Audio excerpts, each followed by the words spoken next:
So we're going to go ahead and get started. If you have to drop off at any point, you can get the recording from us next week. It'll be up on our YouTube. You can also share that with your colleagues. My name is Anna. I'm on the Whole You team and our employee experience team. Super happy to have you with us today as we talk about restoring our energy and our focus and learning some strategies for resilience. We were just kind of discussing as a group that this time can feel really full and busy for folks. We're balancing heavy workloads, we're balancing, maybe personal stressors, seasonal changes. It's really common to feel, tired or just stretched thin. And you're definitely not alone in that, right? A lot of us are kind of navigating all the things that are happening this fall as we transition. And especially at UW, we're surrounded by people who care really deeply about their work and about our community, which means we're giving a lot of ourselves alongside the work we're doing. We're giving a lot of ourselves in our professional worlds and in our personal lives. And so finding ways to recharge is so essential, finding ways to, boost our energy and have a little bit more focus. So that's what we're going to discuss today, just those small steps, meaningful changes that we can make to improve our mood and improve how we function throughout the day. There's no better way to do that than to hear from some of our very own well-being experts. I'm very pleased to have with us today an amazing panel, including Lauren Updyke, Executive Director for Employee Experience. Lauren is a champion for holistic well-being and the employee experience here at UW. She's led employee well-being and engagement programs for over 20 years in higher education and is going to talk about how to make meaningful shifts in overall health and wellness. We've also got Jeff Palmer with us. Hey, Jeff, Assistant Director of Fitness, Wellness, and Sports at UW Recreation. Jeff leads fitness and recreation experiences, helping our community stay active and energized. And he's really passionate about reframing movement as something accessible and enjoyable for everyone. So we're going to talk a little bit about that today. As well as we have Ann Lund, dietitian and teaching professor in UW Epidemiology, director of the Graduate Coordinated Program in Dietetics, also a director of a master's program in the School of Public Health. Ann's going to be sharing some research-based lens to everyday eating, talking about how even small food choices can have a large impact on our overall health and energy. And last but certainly not least, we have Caitlin Morin, psychologist with UW Counseling Center with us today. Caitlin specializes in stress resilience and is going to help us to better understand burnout, looking at some tools to reset our minds and our nervous systems. So with that, we're going to go ahead and get started. I invite Lauren to kick us off. All right. Hi, everyone. Thanks, Anna, so much. I am definitely thrilled to be part of this panel with some really great colleagues of ours. I'm going to start talking about holistic wellness. I'm just going to there we go.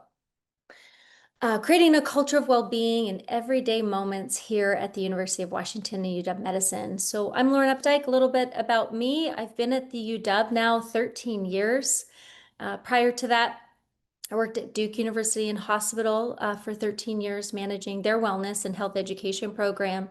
And I was delighted to get the job at UW because when they originally hired me to launch the Whole You program, they're really looking for a holistic approach. So less prescriptive and more holistic, which really means meeting you all where you are in community and whatever wellness means to you. So under our employee experience program, if you don't know, obviously you know about the Whole You, right? Because you are on this call, but I manage and lead all of employee experience here at University of Washington, UW Medicine. So under that umbrella of employee experience includes UW Work Life, the Whole You program, the UW Combined Fund Drive, accessing our wellness rooms all across campus and hospitals, all of our awards programs, and now recognition. All of these play a role in holistic wellness. I wanted to start with I used this last week, Anna and I, so every month Anna and I do a wellness connection for the community, and we come up with topics and we talk about those topics, and we talk about how we can relate them to in our workplace, in a community setting. And so I kept this slide because it's really what the Whole You program and employee experience really is all about. One of the goals is we bring joy and community to our workplace. Raise your hand if you've participated in outside of today's seminar in any of our community events, maybe some of our self-paced programs, maybe you attend a yoga class or the moving break at 11, or maybe our weight training class.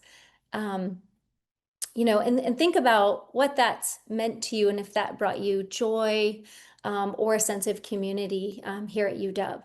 So joy is a deep feeling of happiness, delight, or contentment that comes from within rather than from external circumstances. It's often described as a lasting sense of well-being or inner peace, a positive emotional state that can arise from gratitude, connection, purpose, or appreciation of the present moment. Another objective that we do through employee experience is we foster resilience, gratitude, and kindness.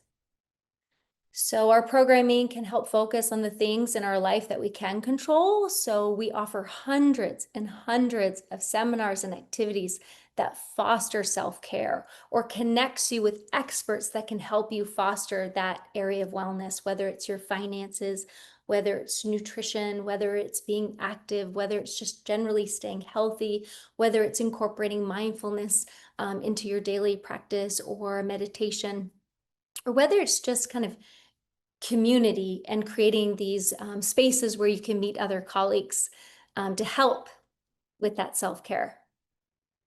We also provide opportunities to express thanks to our coworkers and acknowledge their impact.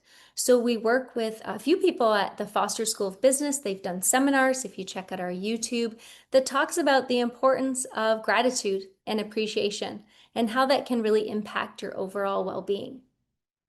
And then again, we bring that joy. So joy can grow when it's shared. Gratitude can flip the script. It shifts our focus from maybe what's wrong with what's working. And then also expressing gratitude aloud can strengthen relationships, can help boost your mood. It's kind of like giving your brain a high five. So our programming, we try to enhance or create a platform for our UW experts that specialize in these areas to share with our community and help those that may need it or that have interest in learning more about these various practices and how that can affect our well-being. So back to holistic wellness. So we meet you where you are. So true well-being is more than fitness and nutrition, although fitness and nutrition play a huge role, and you're going to hear from my colleagues. But it's also the integration of your work, right? We spend how many hours a day at work? Let's hope we can find purpose or engagement in what you really do. One of the practices that I did with my team, and then we also did with our connection, is, and I'd love for you to put in the chat, what do you love about your job here at UW? You know, a lot of us are feeling overwhelmed, uncertain, tired, exhausted, but sometimes spending the time with your colleagues and just really like thinking about why do you love your job? Is it the people? Is it the work that you do? Is it the people you impact? So yeah, share with the group if you'd like. Sometimes just like putting it out there kind of is like, oh yeah, I really do love that part of my job. I always go back to this in one of my team. I'm sure my team is on this call or on this presentation, but on a Monday morning, I said, raise your hand if you're happy. It's Monday. You know, nobody raised their hand. So then I was kind of like, how can I shift this to, hey, let's share like, why do you love your job? And maybe share something, how you appreciate one of our colleagues. So it really can kind of shift the focus in a different light. Movement, right? Keeping your body strong and energized throughout your workday is super, super, super important. So we're going to talk about that. Nutrition, is important, fueling with foods that can nourish, maybe foods that can connect you with your colleagues or that can connect you with your community, and then foods that can kind of help repair and recover throughout your day. Rest is super important component of well-being, so prioritizing recovery and mental clarity.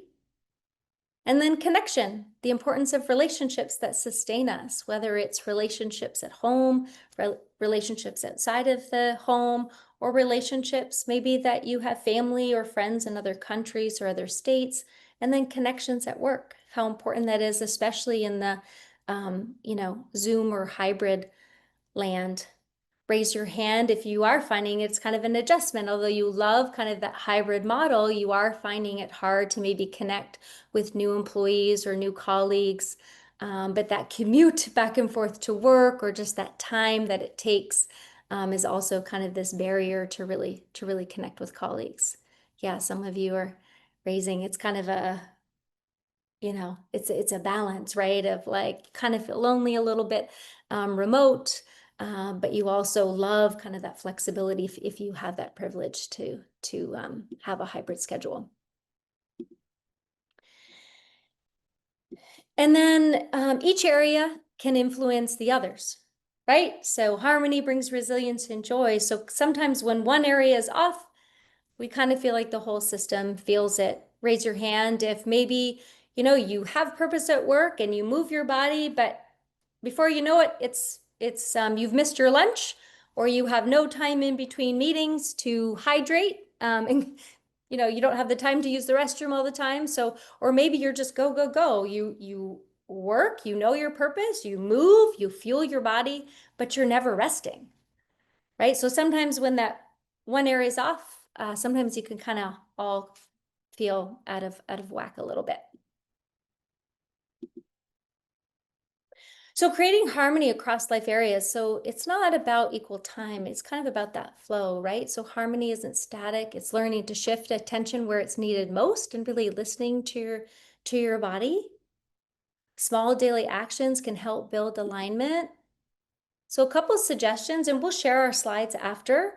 So one suggestion would be maybe try to block on your calendar 10, 5, 15-minute moving breaks.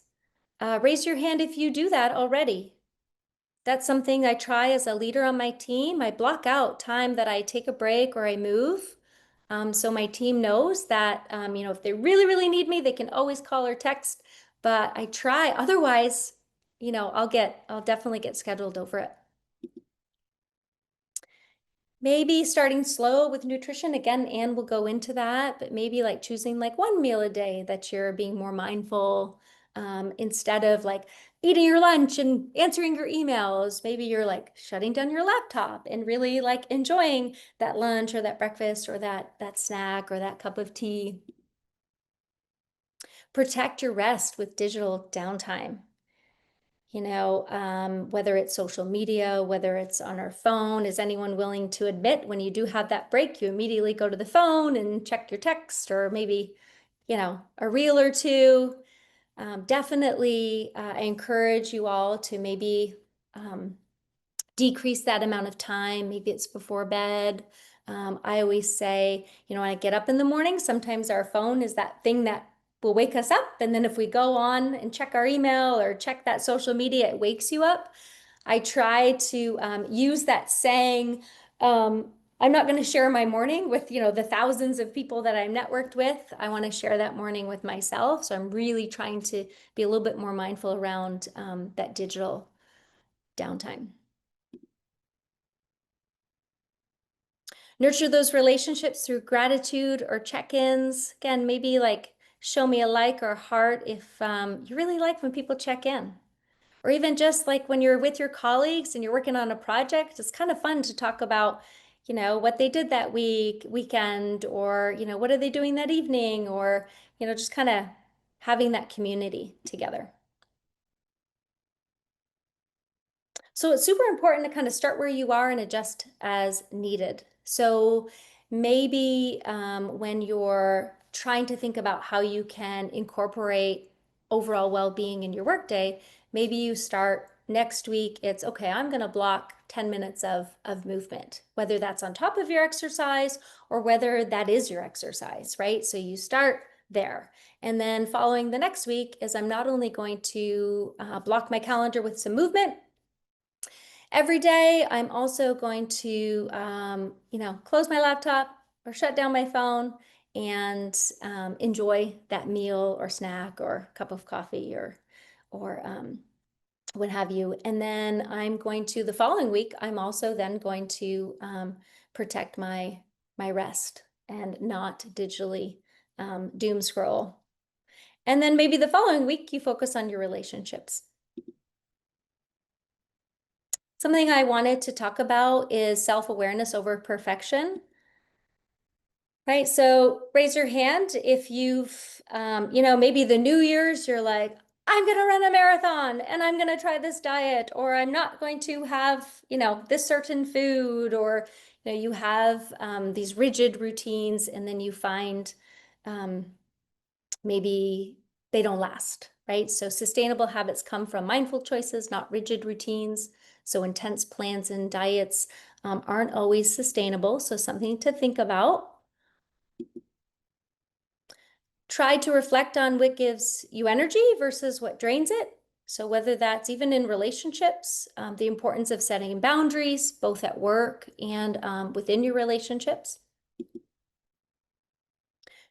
Do your best to try to let go of all or nothing thinking. So really celebrate those little wins, right? If there's something that you wanted to start, an exercise plan, maybe it's, I want to complete, a 5K, all the progress definitely counts, whether it's you walked a mile the first week every day, and then the next week you walked 1.5 miles, or, thinking about all the little progress. Maybe you put your phone down, one of the days of the week. I think we're really, really hard on ourselves. And I think it's very important to give yourself some grace. And then reframe some setbacks as feedback. So what is this moment teaching me and about what I really need? So the ultimate goal, before I kind of pass the baton, is creating a lifestyle that's flexible, that you're kind to yourself, and that is realistic.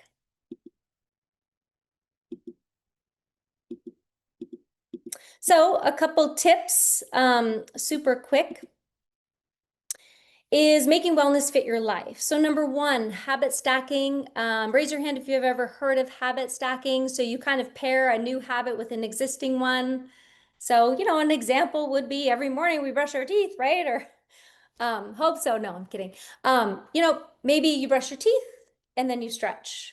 Or if having your cup of tea is a habit that you have every morning before you do anything, or your cup of coffee, maybe perhaps after that cup of coffee, then you stretch or move 10 minutes.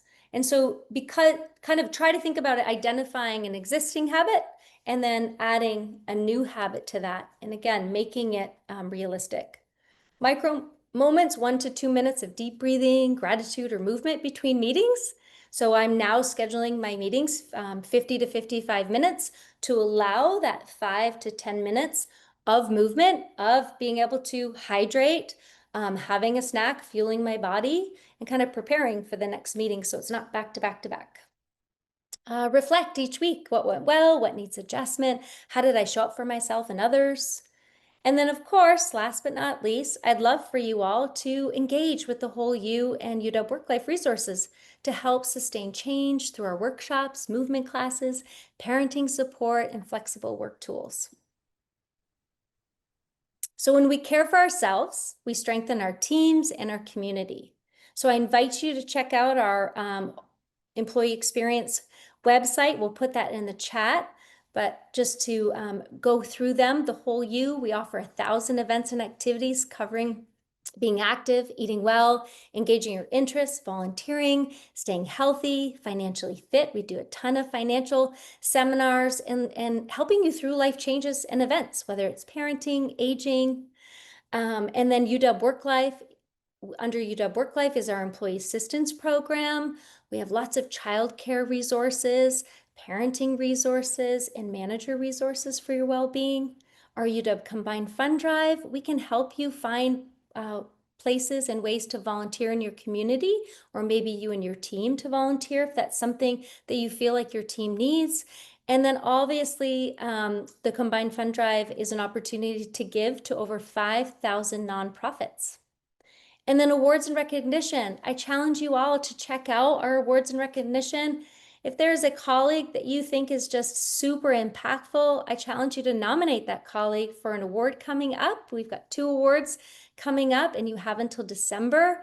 And then, or recognize a colleague with a service milestone. So on our website, you can see that we have templates and tools to help you recognize your teammates over email and on Teams. Thanks so much, That's it. Maureen. Thank you so much. It's such a good reminder, right, that part of finding time to recharge is having a growth mindset, and it can't be all or nothing, right? Naturally, I think someone even put in the chat that that perfectionist mindset can be so hard to let go sometimes, but every little piece makes a big difference. And so just some really good reminders there. Thank you. Thank you. All right. Well, Jeff, we're going to go ahead and transition to you here. Let me share those slides. All right. Are you Well, looking thank at the you. right layout? That is, yeah, that works. As long as I Okay. can see Are it. you looking at the presenter mode or are you looking at the slides? That looks like presenter mode. I Okay. would need to see We'll the slides swap themselves. the display. How about now? Aha, that works. Perfect. Cool. All right. Well, good afternoon, everybody. I hope you're all doing well. My name is Jeff Palmer. I'm the Assistant Director for Fitness and Wellness and Sports here at UW Recreation. Been here for about coming up on 6 years now, and it's been an amazing experience being here.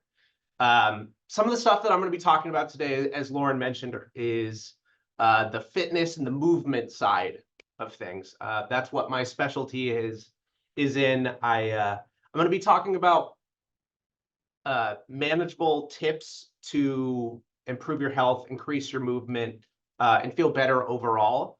And I'm coming at this from the lens of my own personal experiences. When I was younger, I lost over 120 pounds with the help of a trainer. As you might imagine, that changed my life.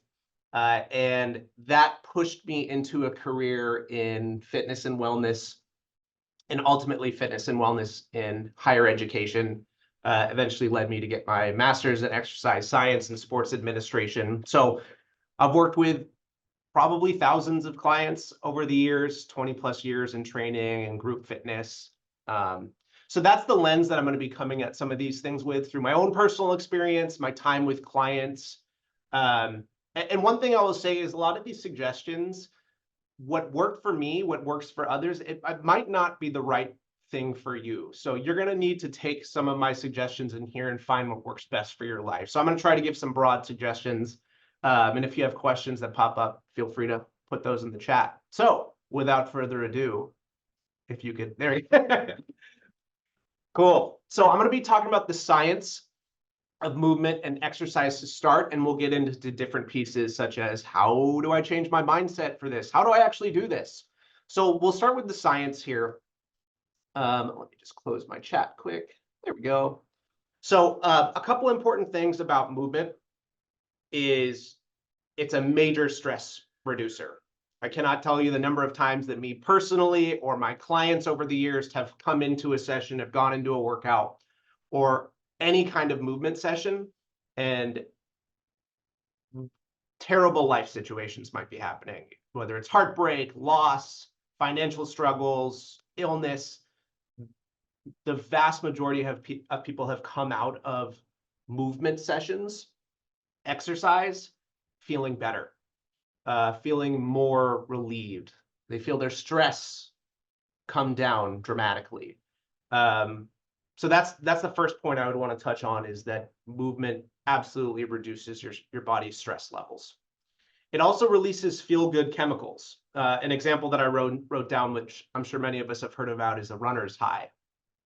As a runner, I've sometimes felt this, but I know several people certainly have felt this. But you can also feel this during any type of exercise. But you get these really positive endorphins that come through you when you're moving and exercising, and It makes you feel great. It makes you feel empowered. So your stress is reducing, your body is producing feel-good chemicals. It relaxes the body and the mind. You all know this feeling of, let's say you're doing one of the whole U movement breaks, or you are coming to one of our yoga classes here at UW Recreation, is your body will naturally lose some of the tension. Like I'm sure some of us are sitting here right now, kind of hunched, tight, stressed, worrying about what our next meeting is. Movement helps relieve that. It also hugely improves your sleep quality. I know that for me, on days that I'm not moving and exercising, I feel it. As you might guess, I'm a pretty hyper energetic person, and I need to get that energy out sometimes. And I feel it on the days that I'm not moving. So it's you'll see improvements in sleep quality. It brings us a sense of control. I think this one is hugely important. It was so important for some of my clients that I saw over the years, is that they just feel like they couldn't control anything in their life. Work, love life, family issues, but movement and exercise and control over your body, they could control that. And that did wonders for people when they started to enjoy it and find a routine. They're like, I control this, I've got this. It promotes mindfulness. So activities like yoga and walking or strength training can bring you present into the moment. Like I said earlier, I'm sure a lot of us are thinking about what's next. Movement, depending on what the movement is and your enjoyment levels of it, like you are focused on that thing. If you are someone that is into running or lifting or martial arts, like you are in that moment. That is what you're focusing on. And that does wonders when we're super stressed and overwhelmed.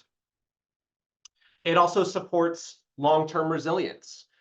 Consistent movement will increase your stress response. It'll improve your body physically. It'll improve your mental status. And like I said earlier, it reminds me of my weight loss journey when I was younger. I think I use this term toughened me up, but in the sense of like it made me feel more empowered as a person. And I'm very glad I started that journey young, but it's never too late to start that movement health journey, whatever you would call it. And of course, added benefits is you'll look and you'll feel better. Those are important things that need to be touched on, and those are great benefits of movement and exercise. Thank you. You read my mind. Speaking of mindset. This is a hard one. We're going through all these what ifs. This is so great, awesome, let's do this. Okay, how exactly do I do that if I'm super stressed or I'm in a difficult life situation? So these are some mindset shifts that have worked for me and for others throughout time. So a shift from I have to move to I get to move. I always say that movement and exercise really is a privilege. There are people that are terminally ill or bound to a wheelchair, unable to do certain movements. And, it's a luxury for us to get to move. And that the mindset of, oh, I get to do this, I'm choosing to do this, I think is a dramatic shift for a lot of people that didn't look at it that way before. From exercise to movement. When I'm talking about movement and exercise, it doesn't have to be in the traditional sense of like, I love weightlifting, that's my thing. But I know a lot of people, they don't love that. What they love is dancing. What they love is gardening, walking, right? So finding that sense of movement that works for you and fits naturally into your lifestyle. Lauren said this earlier, so it's nice having that validated here, is that moving from an all or nothing to something is always better than nothing mentality makes a big difference. When I'm reflecting on my weight loss when I was younger, I went about it like kind of the opposite of what I'm telling you now.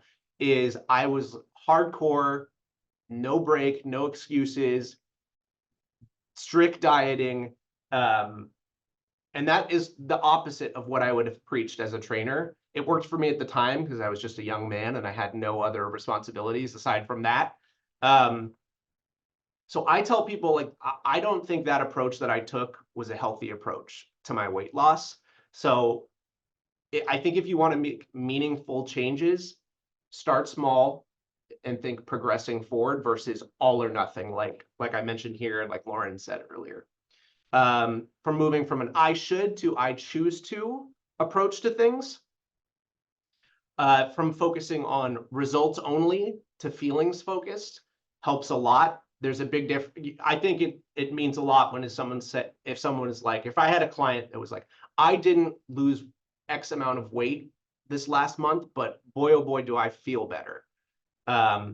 Trying to shift to that feelings focus is fantastic at keeping you motivated and keeping you on track.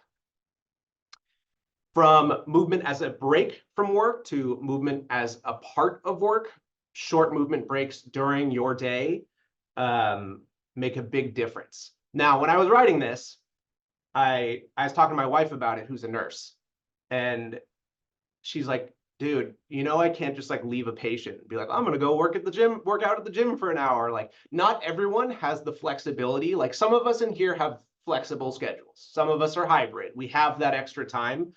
And then there are some of us in this chat that are like, I can't leave my job during the day to do this. I barely have time for a lunch break.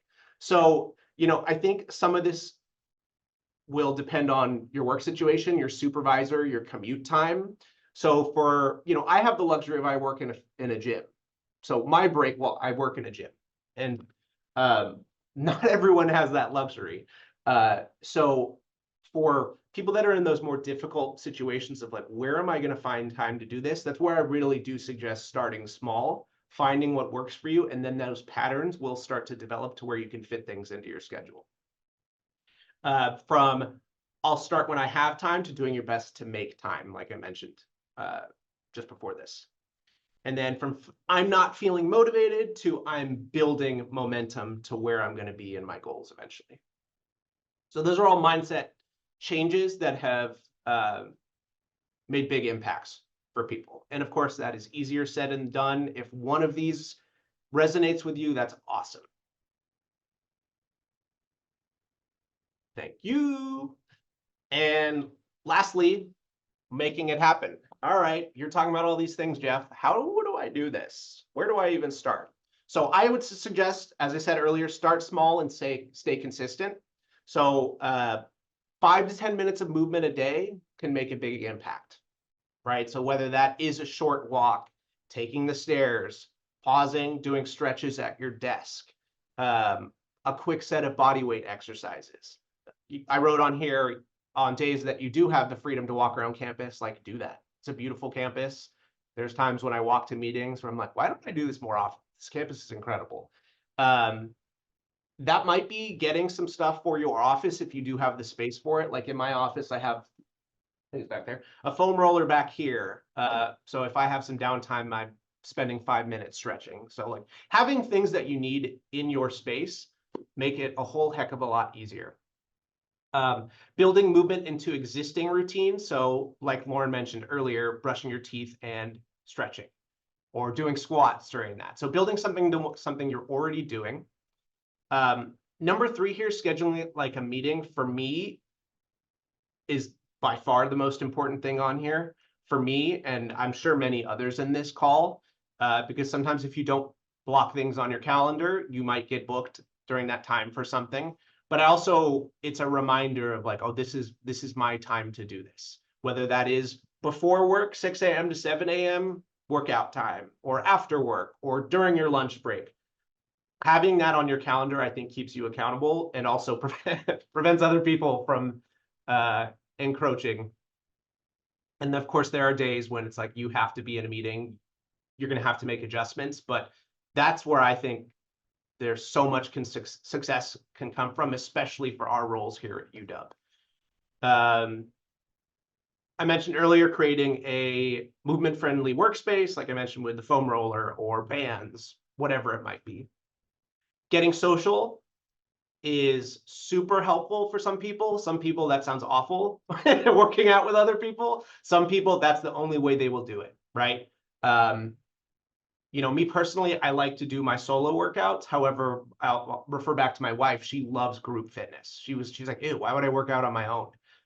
But she loves group fitness. So for some of you, that might be finding a buddy to do your workouts with, or go to a class, or attend a seminar, whatever it might be. Doing your best to make it fun For some people, a fitness app or a tracker like a Fitbit has like revolutionized their fitness, and that like, oh, it's fun, it's a game now. It's like, okay, I have to hit my steps because I'm going to be annoyed if I don't by the end of the day. That might be a game changer for you. It might sound awful for you. Like, everybody's going to be different. The point being is that it can be fun. You can take a walk and listen to an audiobook or your favorite podcasts. Like, it could be, you know, you're getting two great things. You're getting your exercise and you're listening to a new book that you wanted to listen to. I wrote there, it doesn't have to be torture. And something I would preach to my clients all the time. It's like, I want this to be fun. If you are going to go to the more traditional route, going to the gym, I strongly suggest, more than anything, go in with a plan. Whether that is you do work with a personal trainer, whether you are following a program on an app or you've gotten a program from someone else. Another suggestion is familiarizing yourself with your surroundings. So if you are coming to the IMA, this is a massive facility. Like, there's times when I get lost here. To scope out your surroundings is going to make you feel more confident, and you're going to go in with that plan knowing, okay, today I am doing this. This is where I'm focused.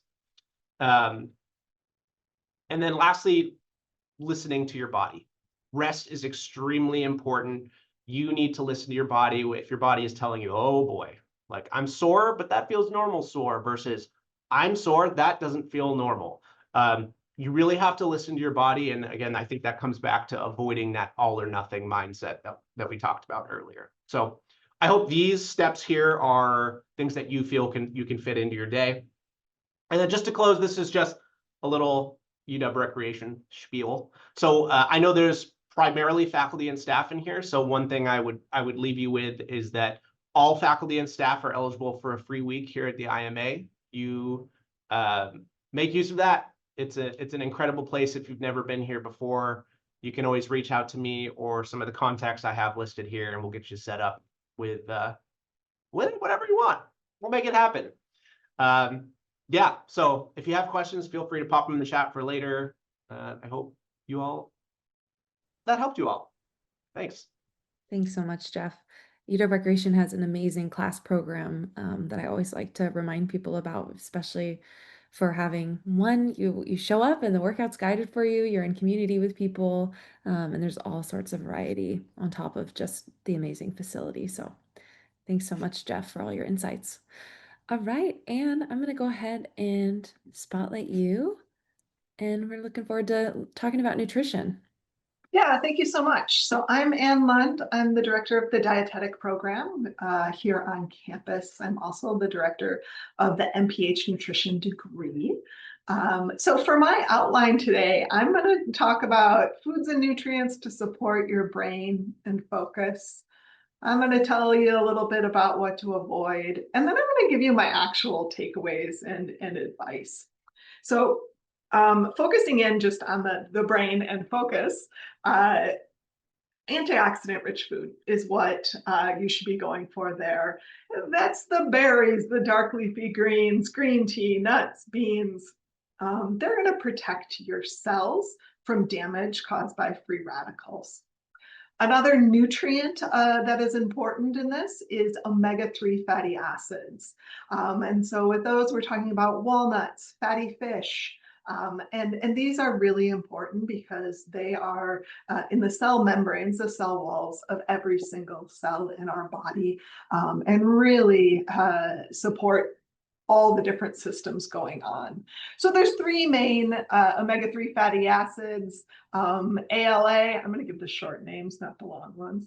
So that's in plant oils like flax seeds, soybean, and canola oil. And then we have both DHA and EPA, and those are both found in cold water fish, more fatty fish. So we're talking salmons, mackerel, tuna.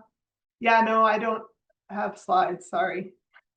I'm just talking. I didn't bring slides. Okay. Yeah, so nuts, seeds, plant oils. You can also get the omega-3s in fortified foods. I don't know whether it's the best choice. It can be more expensive, and I try not to go down the direction of specialized custom foods. We have an amazing food supply, and I just want people to take advantage of that. Um, we know that our food choices influence our attention by impacting both the brain's energy supply. We run on carbohydrates, don't avoid them. And then there's also this reward system. And what I mean by that is that hunger can shift our attention, causing people to focus more on that visually appealing, salty, sugary, high-calorie snacks. So for that, you can kind of include a protein-rich food or have a snack that has more than one food group to combine that to give yourself some sustained energy. All right, so what to avoid? Too much caffeine, too much sugar, too much alcohol. What's too much? Well, it differs by each individual. I know for me, on the caffeine side, I'm best with 1 mug of drip coffee at home and then maybe a cup of black tea once I get into the office. But I recommend everyone experiment with how much of each of those chemicals,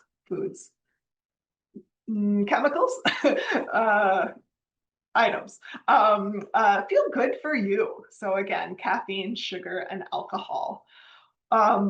One thing I wanted to bring up is sugar sweetened beverages. These are these used to be soda, sweet teas, maybe some like fruity juice, fruit punch type thing. These days, where we're actually getting a lot of our sugar is from the specialty coffee drinks. A 12-ounce specialty drink from Starbucks can have 20 to 50 grams of sugar, and that's just for a 12-ounce beverage. Most people are recommended to get somewhere between 25 and 50 grams of sugar a day. We know the average American is consuming more like 65 grams of sugar a day. I am giving you numbers here, but no less sugar is better. We really try not to focus on the numbers. It takes us away from thinking about, wait, what's going on in my body? How does this feel?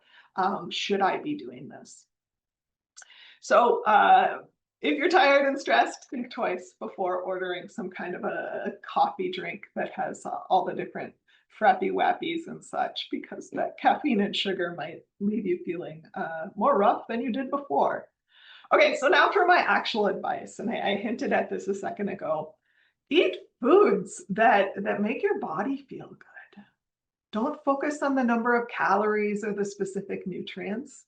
Really go for those whole foods. I like to think about it as simple food is often better when you're overwhelmed. So a simple meal like rice, eggs, some frozen broccoli that you heat up and you put some sesame seeds and green onions and soy sauce on it. Super simple meal, super nutrient packed. It's a great thing for you. Or tortilla, black beans, avocado. Or last night at my house, we had a toothpick and finger food meal. We made some edamame, some halloumi cheese. We had the olives out. We had a bunch of sliced beets. I love it how in the produce section, you can find beets that are already cooked and peeled, which is an important or a time-saving step to have that already done. We love frozen vegetables at our house because they don't go bad in the same amount of time. So we had frozen green beans that I heated up with some chili crisp. My family really likes that spicy flavor. So I'm not saying elaborate or you're going out buying these fancy things. It can be done really basic to feed your body well.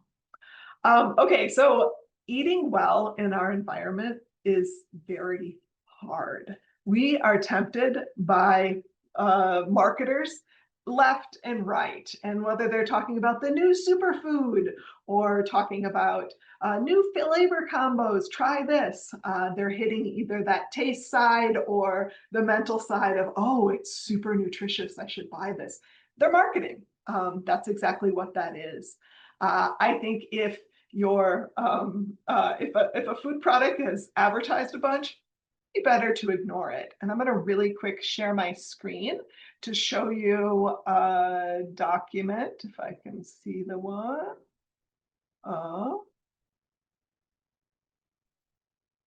Sorry. To share a document that an alumni of ours put together. And it's about why eating well is so hard. And I don't have time to go over all the pieces here. This dietitian specifically works with neurodivergent clients, but I think all of these pressures and influences are present for all of us. And so there is a ton going on and a ton of emotion that is tied up in food choice and eating. So you can see all these different ones, and I'll send this on to share with you all. But there is so much going on about food that really it is a kind of complicated thing. And I say, let's go a little more simple. All right, I'm going to stop this share. Okay. All right. So what I want people to take away from this is eating well is a stress management tool in itself. It's also can be really simple. We really don't want people to focus on the numbers or calories. We want people to be thinking through what felt good to my body, what is actually doable for me and where I am and what I have going on. We all need to up that self-care when we're feeling stressed, and checking in with our own bodies about being stressed is important. And then we're talking about nuts, seeds, berries, whole grains, fish. Canned fish is excellent. Leafy greens, beets, all the things that my plate and dietitians recommend are what you should be eating. And it's kind of an overly simple message. Sometimes people are like, wait, but give me the numbers or the diet plan. And it's like, no, don't make it that complicated. Get in touch with how you're feeling and aim to be consistent with those basics of eating well. All right. Oh, don't make it overly complicated by going for perfection, which I saw in the chat. Someone was doing that. All right. I'm going to pass it on over to Caitlin. Thanks so much, Anne. All right, Caitlin, we're going to go ahead and spotlight you here. Okay. To close us out. And we will stick around a little bit for Q&A at the end. If for those who are able to join, we'll make sure and record that if you have to head out. Yeah, and I am aware that some folks might have things at 1 p.m. So if folks need to leave early, please feel free to do so. And I'm trying to see our chat right now too. So I'm gonna put my email in. If anyone would like to have a copy of the slides that I'm gonna share, you can contact me there, or would want to just follow up. I'm glad to. So yes, thanks so much for having me this afternoon. I'm Caitlin. I'm one of the psychologists at the UW Counseling Center. If folks don't know, we're in Schmitz Hall, and we work solely with UW students, providing primarily individual and group counseling, as well as kind of workshops, outreaches, sort of different offerings, trying to kind of be responsive to what students are kind of seeking from our center. I personally got started at the Counseling Center as a doctoral intern during the 2012-2013 year, and then started as a staff member full-time in 2015.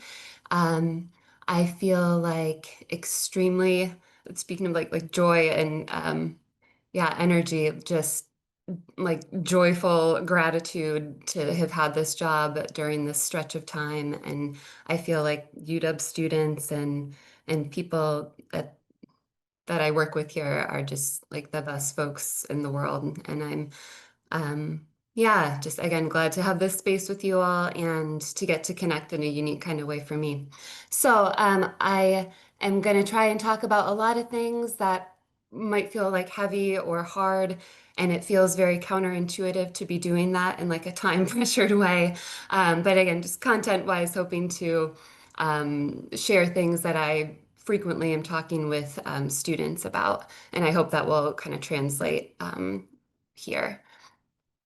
Okay, this is, yeah, a past presentation I did during kind of peak COVID era around like supporting students and each other, really just trying to normalize and like validate and affirm and not pathologize feeling impacted psychologically by like life stressors, by contextual stressors impacting like day-to-day life, by feeling impacted by things maybe feeling chaotic or uncertain or unpredictable.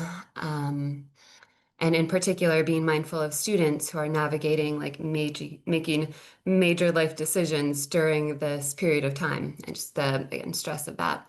So again, if feels helpful to just take a moment and acknowledge, again, psychologically and mental health wise, all that has kind of been going on, and thinking specifically about, again, kind of psychological impact when it comes to externally, what do I feel impacted by? And then kind of internally, what might be going on kind of within my system that impacts like my sense of again, psychological health and well-being, and mindfulness of different like system impacts at UW for students, for staff, etc. And I want to take time and talk in particular about grief, and how grief we might normally think of in the context of like loss of a loved one, the death of a loved one. But more broadly, I think of grief reactions, as being a normal response when things aren't how we maybe expected, wanted, hoped for them to be.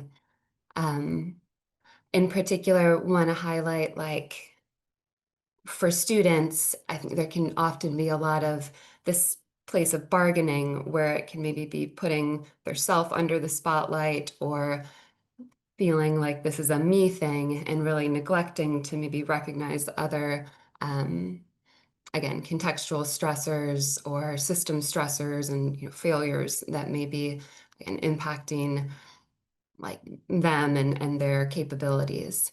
So I'll talk more about kind of different pieces of this, but again, just wanting to kind of describe how that can translate. Um, and then stress, I love this visual because I think it does a good job describing, what's going on again, kind of physiologically, biologically when stress is in the system and going up, and how that can really overlap a lot with mental health symptoms, anxiety, mood changes, how we might engage with other people, how we feel again, internally. Say often when I'm meeting with students, like during, say, midterms through finals, it's like they're mostly existing in this, yellow, red. It can be a lot more rare that they're in like a low stress, no stress, place of functioning.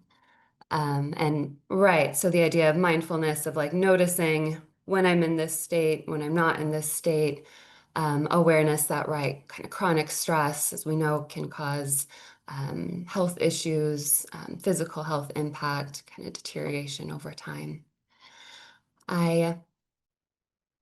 For folks who may be helped by like categorical thinking, often kind of talk with students about like really engaging with like, how does this look for me? What goes on for me?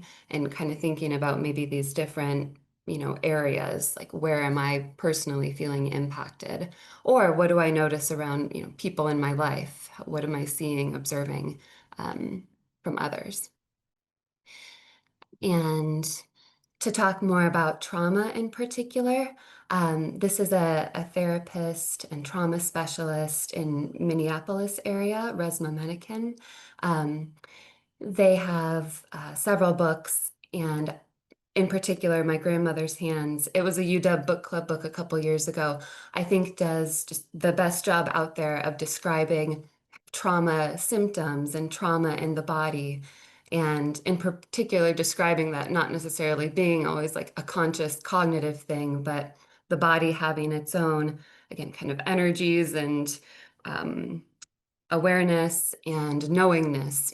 And so, yeah, just having that kind of perspective on it when we're thinking about trauma or noticing trauma impact or hearing about trauma or vicarious trauma, the idea of just naming that, trauma is not an event, it's a response to an event, it's a bodily response. And in a lot of ways, it can be, again, helpful, effective, useful for safety and survival. Um, Again, I don't want to like trying to be mindful of time, so I don't want to just read this to you, but yeah, trying to again focus on the pieces that maybe I see most resonate with students or that feels important to name right now, is that trauma can impact our personal systems, our personal lives, and can collectively impact people, individually, groups, etc. And I think the more awareness we have of being able to recognize like that seems unusual or that seems different, and being able to name like a label of maybe trauma or trauma impact or trauma symptoms, and the idea of the importance of again kind of confronting, processing, working through trauma or trauma responses that can kind of become maybe um, norms over time. So Resmaa Medican in particular talks about racial trauma and describes that as impacting, particularly in America, white bodies in America, bodies of culture in America, and then he's talking about police officers in America. And again, giving those as kind of lenses of trauma and how it can look differently, impact people differently over time. And in particular, the impact on kind of culture when trauma becomes a norm. So healing trauma is talking about, again, that process of engaging with and utilizing like clean pain and facing what might feel hard, difficult, vulnerable, avoiding reactive, like things that, again, we might have fight or flight reactions to, and having different reactions. And so that can create, again, more movement, space, expansive energy, a sense of discharging energy, and kind of moving through a process. I want to name that our counseling center feels like a great representation of a shift away from a culture or energy that felt more aligned with like burnout culture or white supremacy culture. And I think now feels much more healthy, positive, like there's just a real sense of, I think, community care and support for each other that feels just intentional and different than it was. And this is a picture from a couple years ago that someone posted recently, and someone was like, most of us are still here, like a ton of staff are still here. And I think a piece of that is just feeling appreciation for like our coworkers and the culture that we've kind of cultivated. Okay, so coping. Again, I'm just really mindful that we're getting to the end of our time, and this is so much heavy content to put out there. But the idea, We since we're recording, please don't feel like you need to. okay. So Folks, again, sorry if folks have can other things stick starting around right now. and we'll make sure they get the recording. Thank you so much. Yeah, so to shift into this piece around kind of trauma and more maybe awareness, recognition of trauma, PTSD, like within ourselves collectively. Just the idea of like thinking expansively about healing as well. So this is describing just different opportunities for healing, healing on your own, healing with others, healing in community, with professionals, trauma therapists, and excuse me. The counseling center offers individual therapy in a short-term model. So I would describe a big part of the work I do as one, connecting students to maybe referrals if they're needing more open-ended care, but also the idea of almost like becoming your own therapist. And um, so that means, right, not just, again, maybe feeling stuck with like, I've got to get to therapy or therapy's the answer, but this recognition of like, there's actually so much opportunity for healing, out there. Um, so in particular, kind of strategies for feeling more present or anchored in your physical body are, again, kind of big picture, maybe naming or recognizing, like, I'm overwhelmed in this moment, I'm feeling trauma in this moment, like, I'm feeling not okay, and creating an anchor just mentally and physically to prioritize calming down. If there's a sense of feeling unsafe, especially if you're in, say, a different or like maybe really public environment, just noticing like where the exits are, like who are people around you, just taking that time to really scan the environment and maybe feel a sense of assurance of like, if I had to, leave here quickly, or again, if there's like flight mode activated, what are my options? Or again, kind of doing things to calm your physical body, noticing if there are like tension points, and really trying to, again, locate where you might be feeling impacted, not, again, maybe feel a pull to like avoid or move away from, but just lean into it, put names on it, like descriptors on it, really feel, again, physically where it is. Staying kind of present with yourself and feeling, again, maybe a sense of non-judgment or non-urgency, just patience, understanding, and again, a sense of gentleness with yourself and being attuned to what you might feel just like your needs are in that moment. The idea of like discharging intentionally that energy in your body through deep breathing, like I'm doing this in the moment, like because that is shaking yourself out, like jumping, crying, screaming.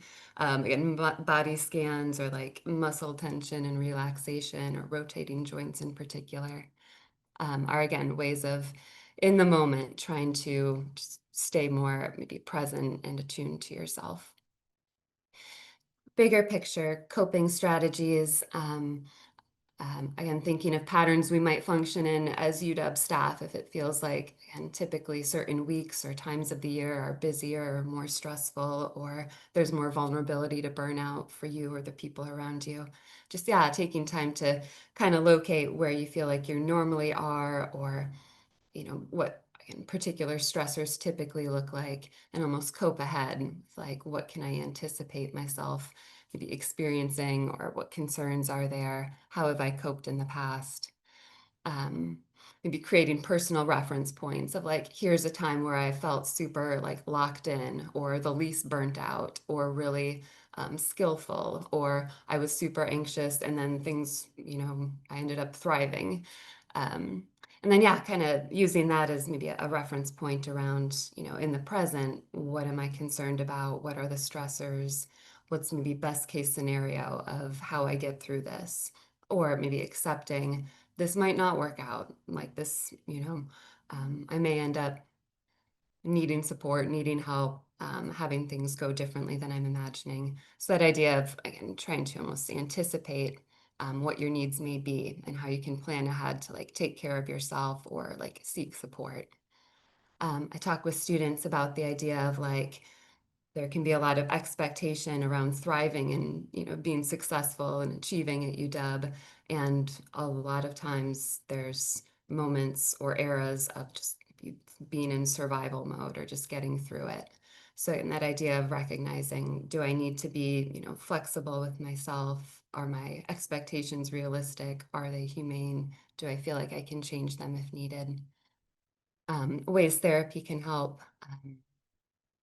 To again kind of talk through what's going on either presently or within your history, how you're feeling impacted, kind of developing non-judgment, kind of non-defensive, again, kind of engaging with hard or vulnerable things. Having a person that you're talking to who isn't also a family member or friend or advisor or colleague. And Okay, really quick things. So very much in the moment too. Yeah, just like resources are out there, Googling like pleasurable activities list. There's tons of those. This website on coping skills has self-care strategies, has kind of a range of different like topical, like skill practice areas. So I recommend that really frequently for students. And I mentioned before this chart again of like what goes on for me, what does it look like? And right, this idea of taking time and at times when you're maybe feeling better, feeling less stressed to almost plan ahead for like what goes on for me, what might I need, how can I again almost intentionally plan ahead for times of stress or distress or trauma impact within my own self or the my social world as well. And okay, I'll stop sharing there. Thank you so much, Caitlin. It's such a Mm-hmm. good reminder that there's just so many small interventions and noticing that we can do that will really, empower us to Mm-hmm. anticipate what we need and then also to, give ourselves some of those tools. So I really appreciate your time. I know we're Mm-hmm. on a little bit of a time crunch there, but really appreciate you. And Anne and Lauren, thanks so much for being here as well. I know Jeff he was sad he had to hop on to another meeting. So if anyone had specific questions for Jeff, you can go ahead and send those to us and we'll make sure to pass them on. Really, what we want everyone to take away from today is that there's so many resources and ways to engage in your health and wellness here at UW. To restore your energy just takes a little bit of time, a little bit of intention. And whether that's, caring for your mental and emotional health, fueling yourself through good nutrition, being active, getting some movement in your body, and maybe a small combination of all of those things. All together, we can support each other as a community. As Caitlin, shared, bringing that culture of care into our workplace is so essential as we kind of not only support ourselves, but those that we spend so much of our time with, as Lauren pointed out, right? We have so much of our time here. So with that, we're going to go ahead and close. We're going to omit the Q&A today because we're already about 10 minutes over. But I know lots of you have been sharing insights in the chat, and it's just so great to come together as a community and be in community with you all. We hope you have a great rest of your day, and we'll share the recording and all of the resources discussed today in a follow-up email. We'll make sure we get all that organized for you. Thank you again, Caitlin, Anne, Lauren, and Jeff. Really appreciate everyone's time. Thank you, Anna. Thank you. Have a great day, everyone. See you.